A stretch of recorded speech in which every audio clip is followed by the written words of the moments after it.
So somebody buys a property for £750,000 plus VAT. It costs them £750,000 on top to convert it. They've got to pay VAT on conversion. JD, what rate of VAT are they paying on conversion? 5%. And if they sell the flats, can they claim back the VAT? Yes? Yes, if they sell the flats. If they don't sell the flats, can they claim back the VAT? They can't unless they do what?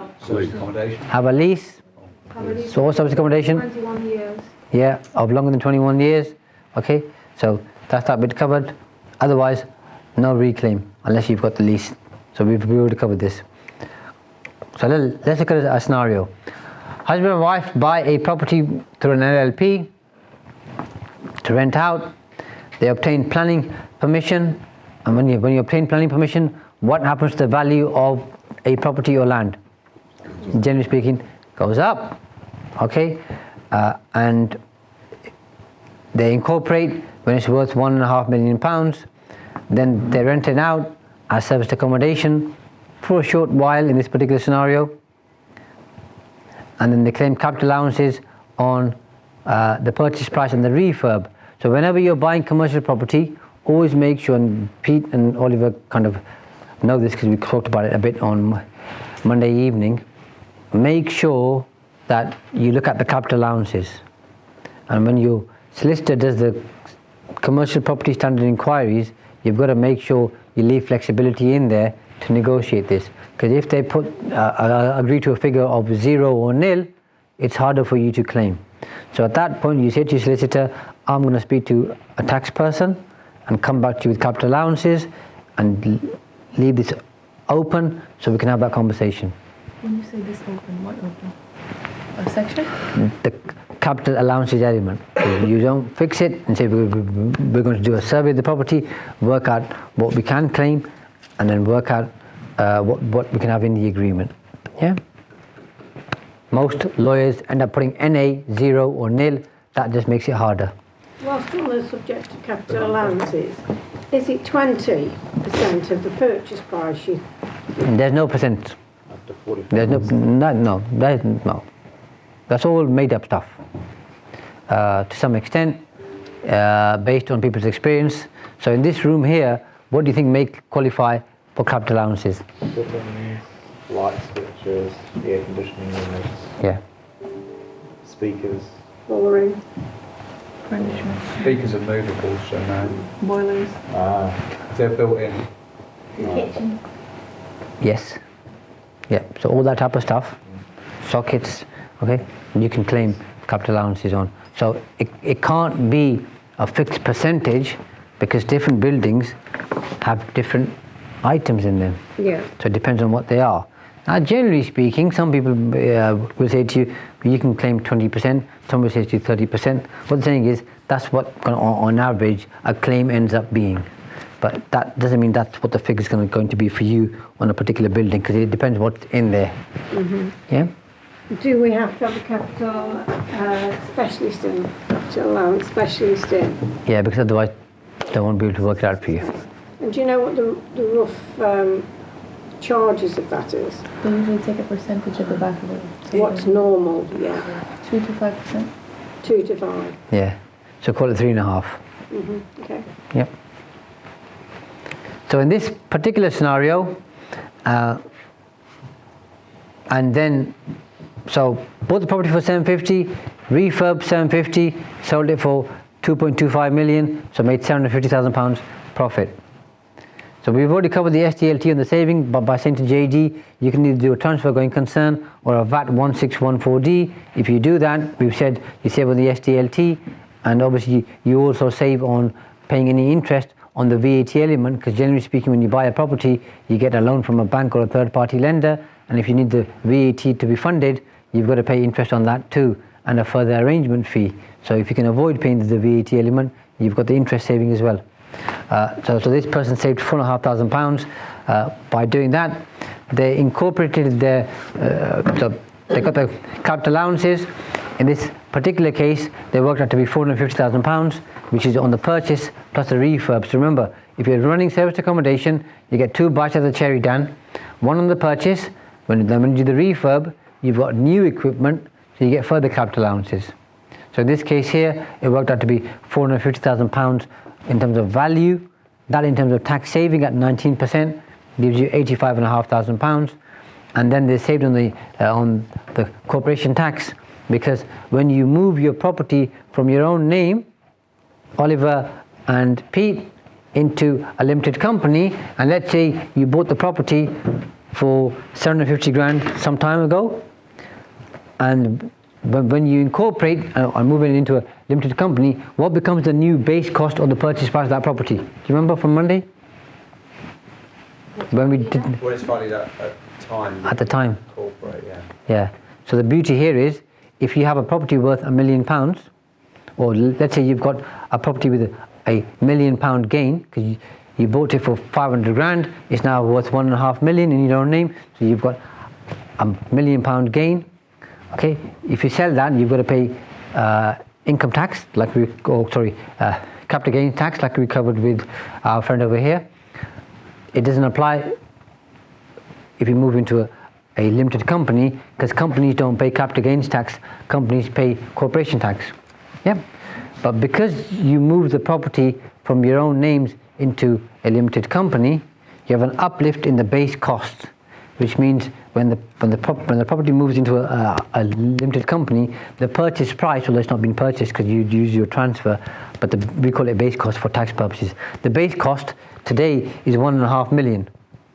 So if you sell that property down a month after putting into a limited company, or say 6 months after putting into a limited company, for £1.5 million, how much corporation tax are you going to pay? Remembering that there's a £1 million gain from when you bought it to now. So when I transfer from a personal name to the company, if I purchased it for 500k, but I've already obtained the planning permission and it's now valued at 1 million, do I pay the incorporation tax of 19% on a million or on the 500k? No, you pay corporation tax on how much you sell it for, less how much the property was worth when it was introduced into your company. But it was already worth 1 million. It was worth 1.5 million, and you sold it for, let's say, 1.6 million, so you pay corporation tax on 100 grand. Does everybody get that? How much is corporation tax? 19% going up to 23% over a number of years. So, Dan has a number of properties, and let's say you've got 10 properties which you bought for 100 grand each, and he bought them 10 years ago, and now they're worth 200 grand each. Okay, so he's made a gain of £1 million, yeah? So 100 grand each, 10 properties, cost you £1 million. Today they're worth £2 million. He's made £1 million gain. If he sells those properties to somebody out there, open market value, he's got to pay capital gains tax at 20%. If he's a high rate taxpayer, basic rate taxpayer 18%. Yeah, which we've already covered with Robert. Yeah, everybody okay with that? Dan says section 24 affects me, so I want to incorporate. And when he bought the properties, he bought them with his life partner, so they were bought as a partnership. Every year he's been filing partnership tax returns, okay, and come to now year 5 or whatever, he wants to incorporate. If a partnership incorporates into a limited company, no stamp duty land tax to pay. Yep, partnership. Individual, Robert, you have to pay STLT. When Dan moves them into a limited company, somebody over there said capital gains tax, he has to pay capital gains tax. But because he's incorporating his entire business, i.e. all the 10 properties, if he does 6 or 8 or 4 or 2, it ain't going to work. If you do the whole lot, because it's one business, and moves it into a limited company, he claims section 162 incorporation relief, which means no capital gains tax at that time. There is something called a roll-up of tax. We don't need to worry about that for this particular example.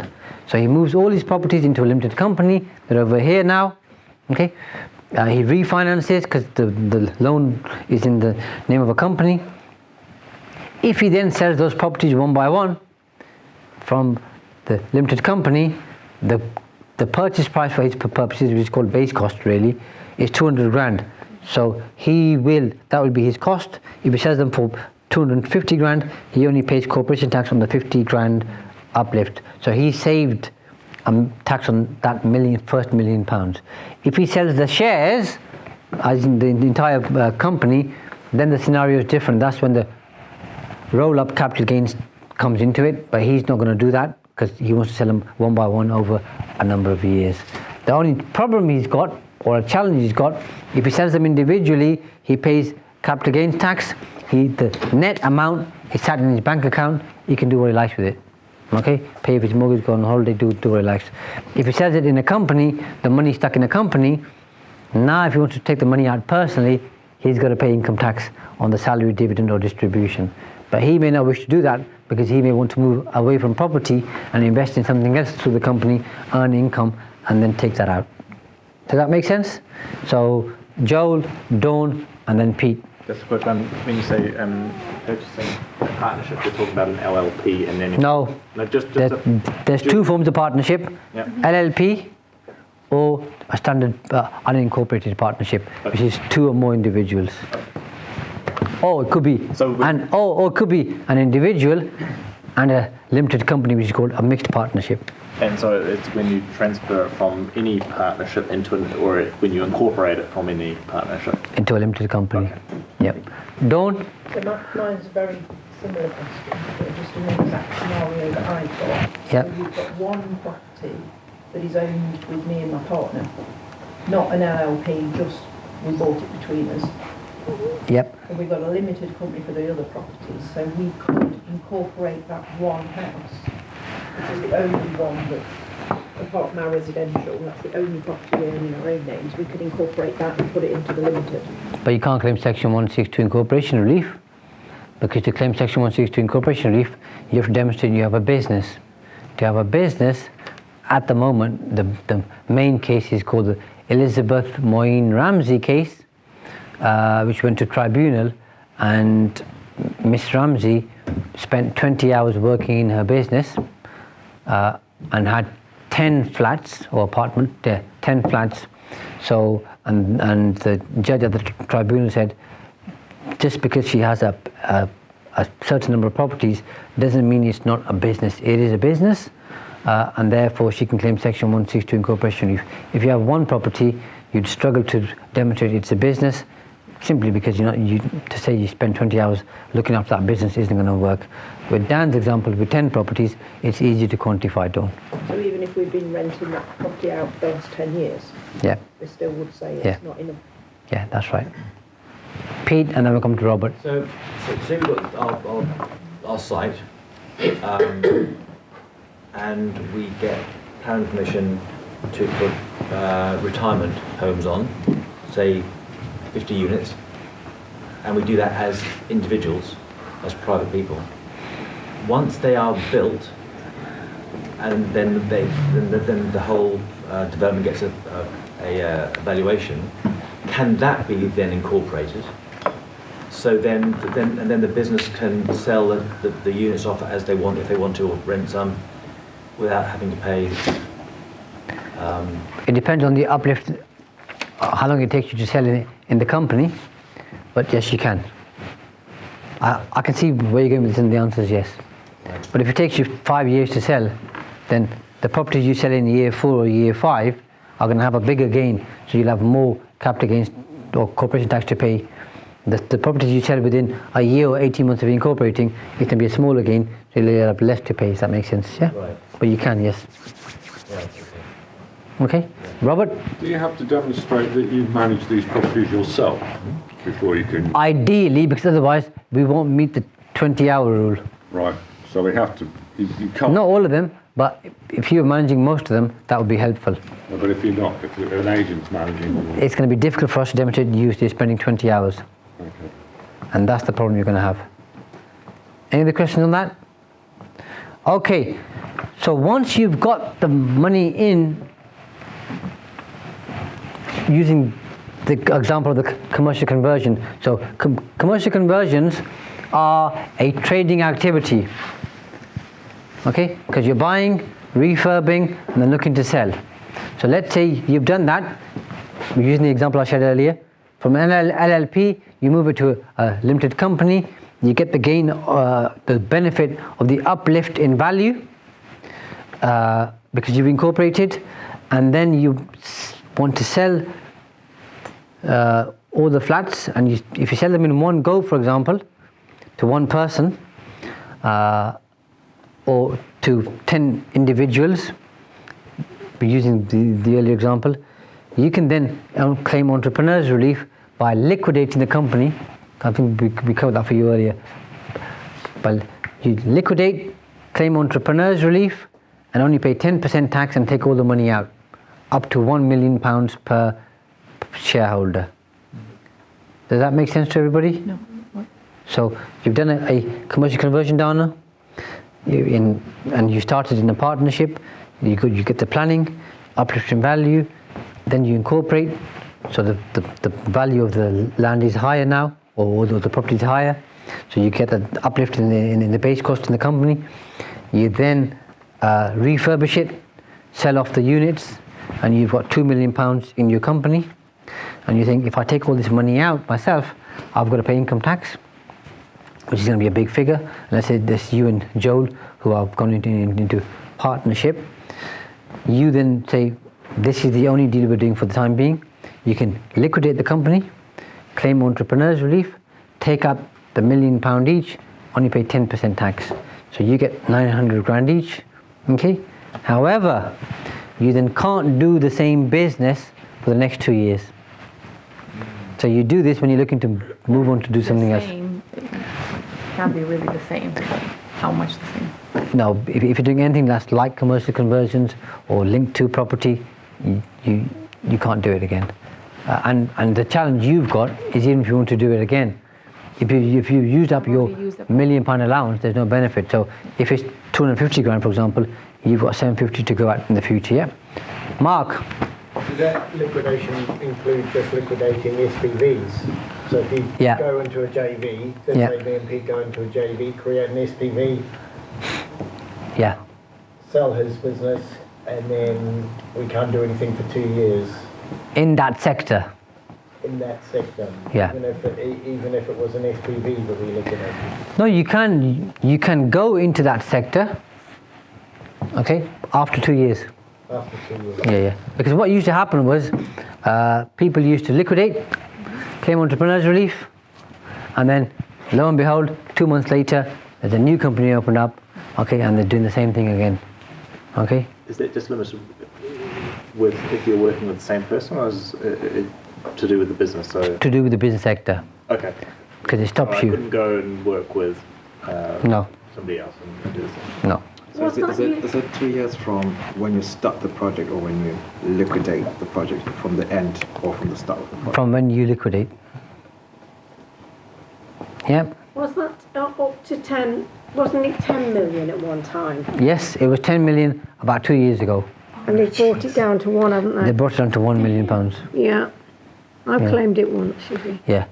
And the problem we have, or the challenge we have, is 1 million might become 0 in the near future. Yeah, that's what I hear. They might get to 250 in between, but... It might do. I think that's unfair, by the way, because most small business owners, generally speaking, don't make that much money, and they have most of their money stuck in the capital value of their business. So at some point in the future, 5, 10, 15, 25 years later, they have the intention or want to sell the business. When they do, they get that big benefit or gain. And it's that 25-year investment that gets them the gain. Okay? And if you take that away from them by taking away the entrepreneur's relief benefit, I think that's pretty harsh and cruel, personally. I'd have left that there to encourage more people to invest in their businesses, have a go, grow the business, and think at some point in the future I may be able to sell it, and then hopefully be able to retire. It doesn't sound like a conservative policy, even though it is, does it? I can't talk politics with you, Oliver, because This is going on at the moment. And happening. then I'll upset everybody in the room, by the way. And then Melissa ain't gonna be happy with me at all. But there you go. That's right. So we did something similar for Jerry Rice. and saved him best part of £30,000 in one go to do the entrepreneurs relief. And this chap here, and if you type in his name, Jeremy Rice, tribunal case, you'll see it all on there. It's online. It was well documented and reported. His accountant said to him, you can claim entrepreneurs relief. He did do so. He was a second-hand car sales person at the time, and he had that scenario which we're talking about with you, Pete, where he had his property which he was using for his car sales business. The car sales business shut down, and he sold the property within, I think, 2 years or 3 years or after shutting down, and HMRC said you can't claim entrepreneurs relief. But his previous accountant had done it, and then his accountant put his hand up and said, I can't do anything. Jerry came to see us. We took the case to tribunal and demonstrated to HMRC that he could claim entrepreneurs relief. And to give you a quick gist of the case is this. So he was working from a high street, had his business there. He then moved into a different home, okay, and his house had a big driveway stroke garden, and he changed his business from selling from a high street to anybody who walks in to selling cars online. So you could only buy the cars from him online because he was sick and tired of people coming in, seeing the car or the tire kicker type of business. He wanted to change it. HMRC said you can claim entrepreneurs relief if you sell the business, remember, earlier today, or if you cease trading, yeah? So his accountant said he ceased trading. HMRC said he hasn't ceased trading. You were selling cars there, and you were selling cars there. So how can you claim entrepreneurs relief if he hasn't ceased trading? We took it to tribunal and said to the judge, this is a different business to this. That's a walk-in business. This is an online retail business. An online retail business is very different to a high street business. That business ceased and he started something different. And the tribunal judge said, you're absolutely right. An online business is different to a walk-in retail business. Therefore, this business ceased, and therefore he can claim entrepreneurs relief. That's what happened there. Yeah? The reason why you wanted to get out of the premises as well, like it's a genuine thing. Yeah. You could do, say for instance, you only sort of qualify for £500,000. Then you can, and you do something else. You can go back in, can't you? If you've got another £500,000. Yeah. Yeah. That's right. Up until they withdraw entrepreneurs relief or take it down to 250 or whatever. Yeah. And when that happens, it happens. Yeah. They're talking about it, aren't they? They are. So you'll see from the example I shared about Vicky Martin or Jerry Rice or other people, if you have a particular scenario or situation, whether you're buying a property or the SGLT is a little bit different, and you're not sure anything, how do I structure something, or does something work or not, you have the option of doing a strategy session with me, which is where we sit down, look at your particular scenario, and then help you get to where you want to get to in the quickest, most efficient and effective way. If you want to do that with me, it's 2497 plus VAT, and you can book that through the office.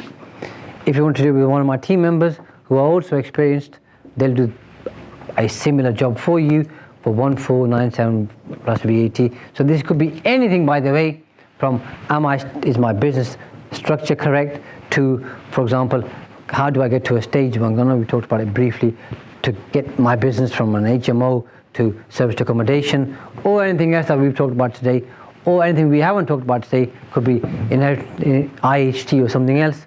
Happy to do that for you. Something else which I think you ought to know about, similar to entrepreneurs relief, is investors relief.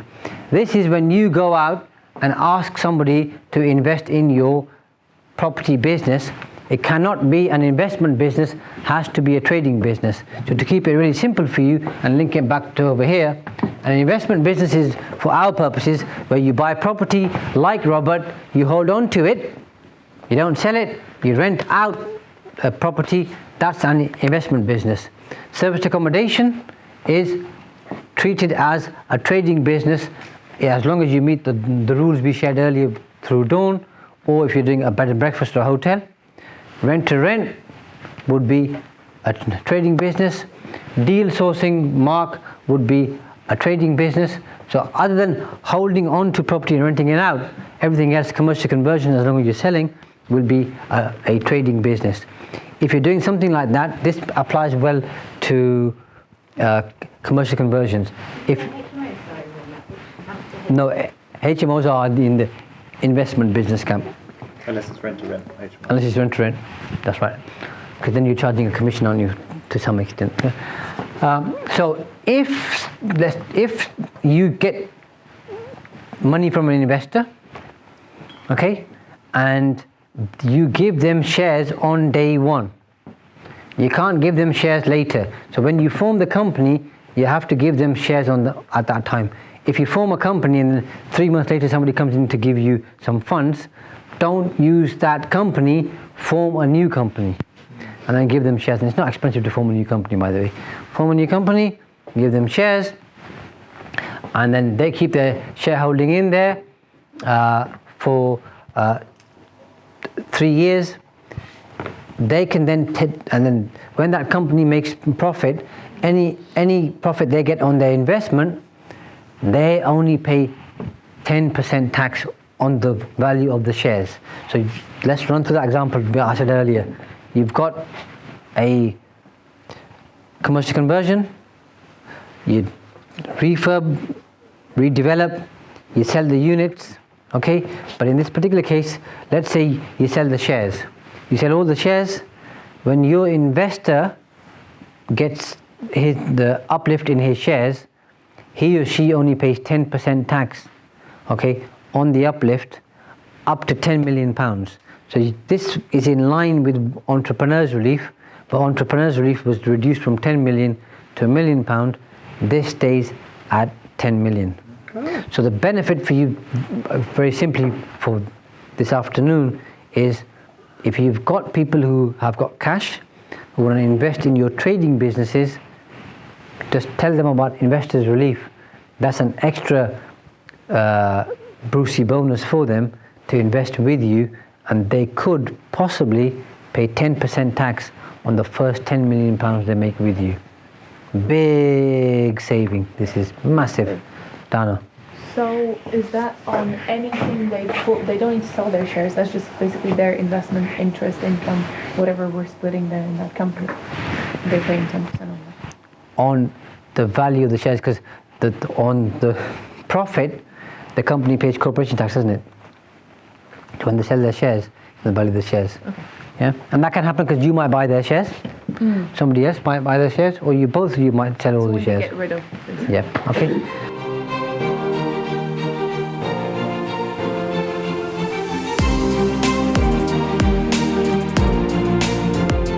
Thanks for watching, and I hope you enjoyed this video. If you have, by the way, make sure you click like, subscribe and post a comment because that tells me that you're engaging and you're finding the content useful. And if you like this video, make sure you check out this video here because it's the next stage in terms of your learning and development.